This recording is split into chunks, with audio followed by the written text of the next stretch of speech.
जय जय सीताराम। सभी भगवत भक्तों को राम कथा में स्वागत है।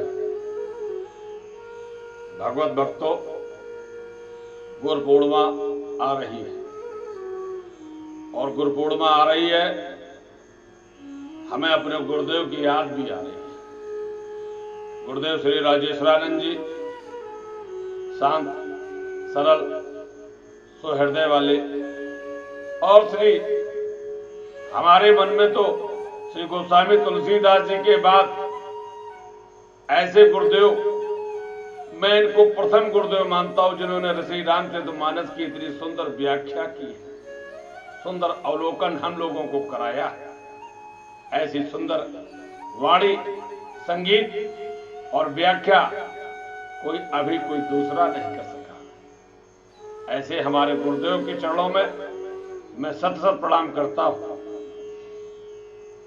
गुरु पूर्णिमा आ रही है, मैं अवश्य उनके आश्रम में जाकर उनके चरणों में श्रद्धा सुमन अर्पित करूंगा और मैं चाहता हूं आप लोग भी गुरुदेव को याद करें। परंतु यहां पर कुछ हमारे सामने प्रश्न आए। कुछ लोगों के गुरु पहले से हैं, कुछ लोग गुरु करना चाहते हैं। उनके प्रश्न आए कि गुरुदेव कैसे होने चाहिए, कैसे किए जाएं, क्या गुण होने चाहिए और कैसे पहचाना जाए। तो प्रथम तो गुरु करने का अधिकारी कौन बनता है, पहले तो उसका अधिकार प्राप्त किया जाए। तो जिनके माता पिता जीवित हैं, उनकी सार संभाल कर रहे हैं, उन्हें गुरु करने का अधिकार नहीं। माता पिता के ना होने पर ही हमें गुरु करने चाहिए, क्योंकि माता प्रथम गुरु होती है, पिता गुरु होता है। इसके बाद ब्राह्मणों में जो गुरुदेव यज्ञोपवीत कराते हैं वह भी गुरु का स्थान रखते हैं। तो ये अब इनके बाद यदि माता पिता नहीं है फिर आप गुरु करने के पात्र हैं। अब प्रश्न आता है गुरुदेव की पहचान कैसे की जाए। तो इसके लिए तो रामचरितमानस पढ़ना चाहिए और पता चल जाएगा कि गुरुदेव कैसे होने चाहिए। अन्य वर्णों के लिए भी गुरु कौन होता है, तो अन्य वर्णों के लिए ब्राह्मण ही उनके लिए गुरु होता है। अब गुरुदेव की पहचान कैसे की जाए, तो रामचरितमानस में गोस्वामी जी ने गुरुओं के बारे में कई जगह लिखा है। पहले तो शुरू में ही प्रथम चौपाई में ही उन्होंने गुरु के चरणों की वंदना की है कि मैं श्रद्धा कितनी होनी चाहिए कि बंधु गुरु पद पदों में परागा और सुरच सुबास सरस अनुरागा आमे मूर में चूरन चारो समन सकल भव रुज परिवारू। तो गोस्वामी जी ने गुरुदेव की महत्ता बताई है। इससे पहले गुरुदेव हमारे सामने भगवान शंकर जो समस्त जगत के गुरु हैं, वंदे बोधमयम नित्यम गुरुम शंकर रूपणम यमाश्रितो हे वक्रो अप चंद्रा सर्वत्र बंधते।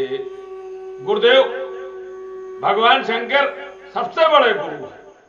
आपको इनके लिए क्या है, जानने और छानने की आवश्यकता नहीं है, क्योंकि आपने सुना होगा पानी पियो छान कर और गुरु करो जानकर, यही तो सुना। तो भगवान शंकर को न जानने की आवश्यकता है न छानने की, तो ये सबसे बड़े गुरु हैं, इनको ही गुरु बना लो। अब कभी कभी संसार में लोग अंधश्रद्धा कर बैठते गुरुदेव के प्रति, और अगर कोई कहे, प्रश्न भी उठाए तो कहते नहीं गुरुदेव के प्रति तो हमें, क्योंकि गुरुदेव भगवान के स्वरूप होते। गुरु ब्रह्मा गुरु विष्णु गुरु देवो महेश्वरा गुरु साक्षात पर ब्रह्म तस्मै श्री गुरुवे नमः। परंतु और इसका उदाहरण लोग बड़े ही अपने मन से देते हैं। क्यों? और इस उदाहरण के वश में होकर ही वे पतन को प्राप्त भी हो जाते हैं। अब आप सोचेंगे ये पतन को प्राप्त कैसे होते हैं? इसी उदाहरण के आधार पर। क्योंकि जब हम कहते हैं ईश्वर श्रेष्ठ है, भगवान सबसे बड़े हैं, परंतु वो कहते नहीं, ये तो अभी कह दिया कि गुरु ब्रह्मा गुरु विष्णु, गुरु ही ब्रह्मा गुरु ही विष्णु, गुरु ही भगवान शंकर है। और वो इसी बात के वशीभूत होकर अगर गुरुदेव हमारे गुरुदेव जैसे है तब तो ठीक है, या अन्य सात्विक गुरुदेवों जैसे ठीक है, परंतु कुछ छद्म बनावटी पाखंडी वेश धारण किए हुए हैं तो अवश्य इनका क्या होता है, ये पतन में चले जाते हैं अपने इसी भाव के कारण। अब इसमें भाव क्या है, इनको ये नहीं पता। जब हम किसी भी गुरु के पास जाते हैं तो गुरु हमें शिक्षा देता है, हम उस शिक्षा को ग्रहण नहीं करते, ये तो परंतु वो जो शिक्षा हमें अच्छी लगती है उसके कारण हम गुरुदेव के प्रति श्रद्धावान हो जाते हैं। अच्छी बात, गुरुदेव के प्रति श्रद्धावान होना चाहिए, परंतु आप श्रद्धावान हैं, परंतु क्या जो गुरुदेव ने आपको जो बात बताई, जो आज्ञा दी, क्या पालन किया? जो गुरु मंत्र दिया उसका पालन किया आपने? नहीं। आप गुरु के प्रति श्रद्धावान हो गए और आप भगवान को भूल गए, और आपके मन में ये आया कि बस गुरुदेव ही भगवान से बड़े हैं। हाँ, भगवान से बड़े हैं आपके लिए, पर गुरुदेव के लिए तो भगवान ही बड़े हैं, क्योंकि वह कभी नहीं कहते मेरा पूजन करो, वो तो कहते हैं ईश्वर का भजन करो। और आप ईश्वर का भजन न करके गुरुदेव का भजन करने लगते हैं। परंतु यदि श्रद्धा से गुरुदेव का भी भजन किया जाए तो संसार से पार हुआ जा सकता है। और इस प्रसंग को आप कैसे समझे कि देखिए, हनुमान जी के पास पहले पहुंचते हैं। हनुमान जी के समान तो कोई विनयशील नहीं है, वह तो इतने बलशाली है, पर फिर भी ब्राह्मण का रूप रख के जब सुग्रीव जी ने आज्ञा दी पहुंच जाते हैं। यद्यप हनुमान जी के समान कोई बलशाली नहीं था, परंतु फिर भी वे सुग्रीव के वशीभूत होकर रहते हैं, उनका अनुचर बनकर रहते हैं। ये उनकी विनयशीलता है। परंतु क्या आप जानते हैं, जब काली नैमी के पास जाते हैं तो वह श्रद्धा का प्रदर्शन नहीं करते। रास्ते में जाते संजीवनी बूटी, रास्ते में काली नैमी मिलता है और वह कहता आओ हमसे गुरुदक्षिणा ले लेना, जाओ स्नान करके आओ, मैं तुम्हें गुरुदक्षिणा देता हूं, मैं तुम्हें अपना शिष्य बनाता हूं। और हनुमान जी क्या करते? उस समय वह श्रद्धा प्रदर्शित नहीं करते, वह जानने का प्रयास करते हैं कि ये गुरुदेव बनने लायक हैं या नहीं। इस दृष्टांत का हमें प्रयोग करना चाहिए कि सामने वाला गुरुदेव बनने लायक है कि नहीं, वह दृष्टि। और हनुमान जी आते तब क्या करते? यद्यप वह साधु वेश में है, जल का सरोवर दिखाया है, बैठाया है, विश्राम कराया है, परंतु हनुमान जी आते हैं तो क्या कहते हैं? कहे कप मुनि गुरु दक्षिणा ले हो, और पाछे हमें मंत्र तुम देहु, सिर लंगूर लपेट पछारा, अनज तनु प्रगट स्मृति बारा। तो हनुमान जी ने क्या किया? हनुमान जी जान गए यह गुरु बनने योग्य है ही नहीं, यह पाखंडी है। पाखंडी के लिए हमें क्या करना चाहिए? जो हनुमान जी ने किया, पूंछ में लपेट कर घुमाया और उसे पटक दिया। ऐसे पाखंडी हमारे यहाँ बहुत विराजमान है, और हम क्या करते हैं? इन पाखंडियों के सामने ही नतमस्तक होते हैं। इसके लिए भी रामचरितमानस में है। अब नतमस्तक कैसे होते हैं? तब आप हनुमान जी के पास ना पहुंचकर वहां पहुंच जाते हैं जो राजा प्रताप भानु ने किया था। बालकांड में राजा प्रताप भानु की बड़ी सुंदर कथा है। राजा प्रताप भानु यही कार्य किया जो संसार के लोग करते हैं। इतना ज्ञानी, भगवान का भगवत भक्त, और वन में जाकर एक तपस्वी को पहचान नहीं सका जो छद्म वेश धारण किए हुए था, पाखंड का वेश बनाए हुए था, जटाएं बनाए हुए था, तपस्वी का वेश धारण के वन में रह रहा था कौन था? निशाचर था। आज भी ऐसे बहुत से निशाचर जो साधुओं के वेश में आपको शिष्य बना रहे हैं, पाखंडियों के वेश में आपको शिष्य बना रहे हैं और आपसे गुरुदक्षिणा ले रहे हैं और आप उन्हें गुरुदक्षिणा दे रहे हैं और आनंद का अनुभव भी कर रहे हैं। क्यों? उनके यहां वैभव है, विस्तार है, व्यवस्थाएं हैं, स्वरूप है और नाना प्रकार के उनके यहां लोग लगे हुए हैं जो उनकी महिमा का बखान कर रहे हैं। आप उसी से प्रभावित हैं, आप उनके ज्ञान से प्रभावित नहीं है। हनुमान जी ने देखा था काली नेम के पास ज्ञान नहीं था, पहचान गए, उसको पटक दिया। और यहां पर राजा प्रताप भानु इस बात का आकलन नहीं कर पाए कि ज्ञानी है कि यह लोभी है, यह लालची है, यह कपटी है। वह कपटी मुनि बना हुआ और राजा प्रताप भानु उसकी बातों में आ जाते हैं और वह फिर जब नाना प्रकार के लाभ दिखाता है। हम क्या करते हैं? हम गुरुओं के पास श्रद्धा के भाव से कहां जाते हैं? हम लाभ के भाव से जाते हैं। वह लाभ लौकिक भाव, परमार्थिक भाव का लाभ यदि हो, परमार्थिक लाभ का भाव यदि हमारे हृदय में हो, यह अच्छी बात, परंतु हम लौकिक लाभ के भाव से जाते हैं, इसी कारण हम दुर्गति में पड़ते हैं। राजा प्रताप भानु ने मानी बात और उसके बाद आकर वह यज्ञ करता है, जैसा जैसा वह तपस्वी कहता है उसके बाद वही राजा प्रताप भानु जो कभी पाप नहीं करता था, आज बुरी संगत में पड़कर पापी बनता है, ब्राह्मणों का श्राप मिलता है और वह हो निशाचर जाए तुम्हें, जाओ निशाचर हो जाओ, परिवार सहित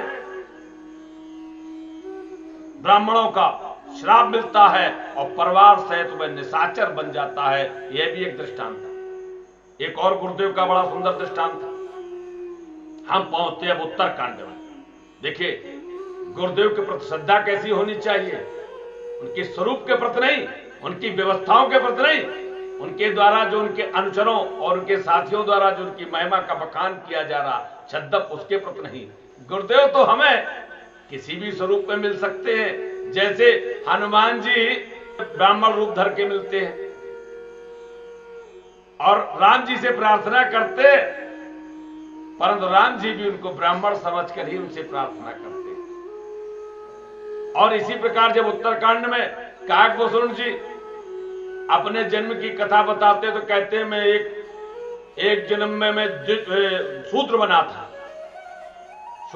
था, परंतु मैं अभिमानी था, गई हूं उज्जैनी सुनोर गारी, उज्जैन गया, वहां जाकर मैं कुछ धनवान बन गया और गुरुदेव के पास रहकर मैं कुछ ज्ञानी बन गया और मुझे अभिमान आ गया और मैं भगवान शंकर का भक्त होने का दंभी बन गया।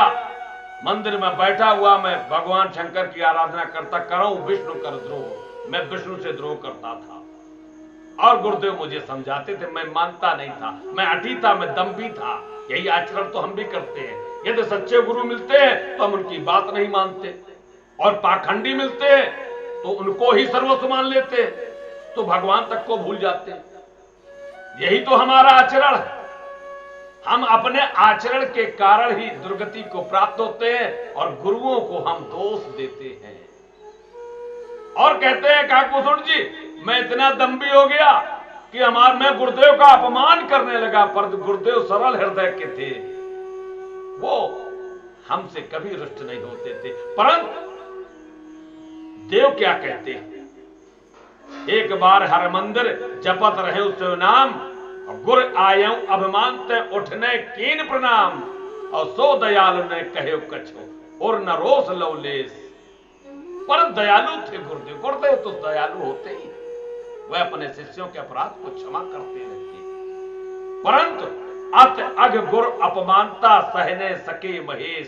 परंतु मित्रों कभी गुरुदेव का अपमान मत करना, क्योंकि गुरुदेव का अपमान भगवान शंकर सह नहीं पाए थे, यद्यप वह व्यक्ति उन्हीं का पुजारी था।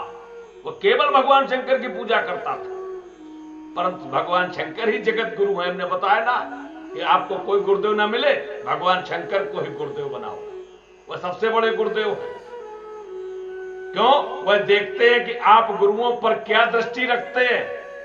तो उसने अपने गुरु का अपमान किया तो शंकर जी अप्रसन्न हो गए और कहने लगे, मंदिर माज भई न भवानी रे हतभाग्य अज्ञ अभिमानी, जद्यप तौ गुरु कैन है क्रोधा अत कृपाल चित सम्यक बोधा। अत्यंत कृपालु है, तुम्हारे गुरुदेव को क्रोध नहीं है, परंतु तदप साप सट दह्यूं तो ही, फिर भी मैं तुझे श्राप दूंगा। यद्यप गुरुदेव आप पर रुष्ट नहीं होंगे, परंतु आप देव की दृष्टि से बच नहीं पाएंगे, ईश्वर रुष्ट हो जाएगा, वह तो आपको दुर्गति में डालेगा ही। और फिर आप कहेंगे कि गुरुदेव ने मुझे दुर्गति में डाल दिया। नहीं, गुरुदेव आपको दुर्गति में नहीं डालते। भगवान शंकर कहने लगे, ये अजगर बन जाए, ये अजगर की तरह जो बैठा रहा, बैठ रहे से अजगर एवं पापी, ये अजगर की तरह बैठा रहा, इसने गुरुदेव का सम्मान नहीं किया, प्रणाम नहीं किया, ये अजगर ही बन जाए। तो यह भी एक दृष्टांत है, यह एक संकेत हमें गुरुदेव कैसे होने चाहिए, हमें कैसा होना चाहिए, हमारी श्रद्धा गुरुदेव के प्रति किस प्रकार की होनी चाहिए और गुरुदेव की आज्ञा पालन में सदैव तत्पर रहना चाहिए। और इसी के साथ हमें लगता है आप सभी के प्रश्न पूर्ण हो गए होंगे, और कुछ प्रश्न अगर अधूरे रह गए होंगे तो किसी अगले वीडियो में आपके इन प्रश्नों का उत्तर देने का प्रयास करूंगा। और हम आप सभी से कहना चाहते हैं, यदि हमारा प्रवचन सेगमेंट आपको अच्छा लगे तो इसे सब्सक्राइब करें, लाइक करें, कमेंट करके जरूर बताएं, तो मैं उसी के अनुसार आपको नया कंटेंट देने का प्रयास करूं। और मैं आपको बताना चाहता हूं, सावन आ रहा है, हमारी नित्य प्रति नई नई सुंदर सुंदर शिव पुराण की कथाएं बहुत शीघ्रता से प्रतिदिन आपको मिला करेंगी। आप चैनल को सब्सक्राइब करके रखें। जय जय सीताराम।